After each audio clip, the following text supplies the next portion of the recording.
Peter Aldous. Thank you very much, Mr Deputy Speaker.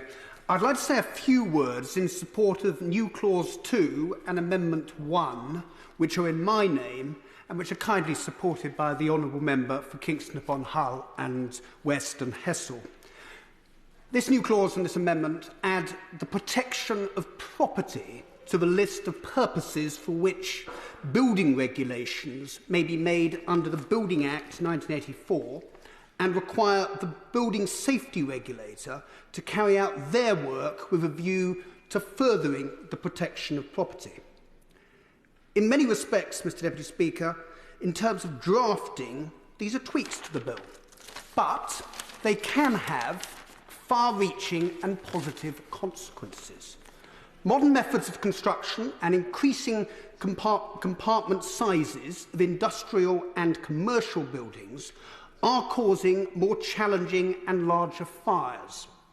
These fires put lives at risk, and they also cause enormous social, economic and environmental consequential damage.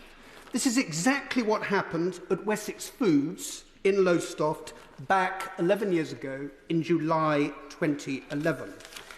If adequate property protection measures in the form of sprinklers in that instance had been in place, enormous disruption would have been avoided and the firefighters would have been back in their station in 4 minutes. If the consideration of property protection is added to the Building Act and the building regulations, we would secure a significant double dividend.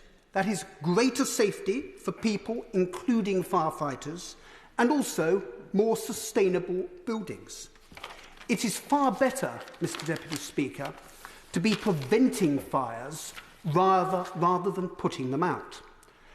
I would therefore be most grateful if the Minister could give serious consideration to accepting new Clause 2 and Amendment 1 so that the Building Act can be amended to provide for the protection of property.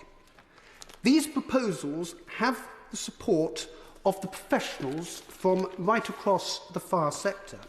That's the National Fire Chiefs Council, the Fire Sector Federation, the Fire Brigades Union, the Fire Protection Association and the Institution of Fire Engineers.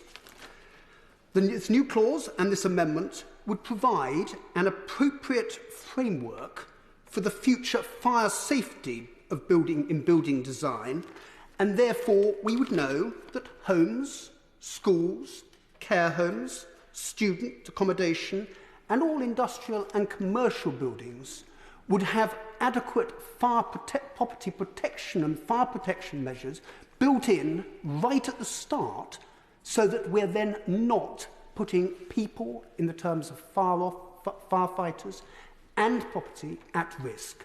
I would be grateful if the Minister could consider these proposals. Thank you.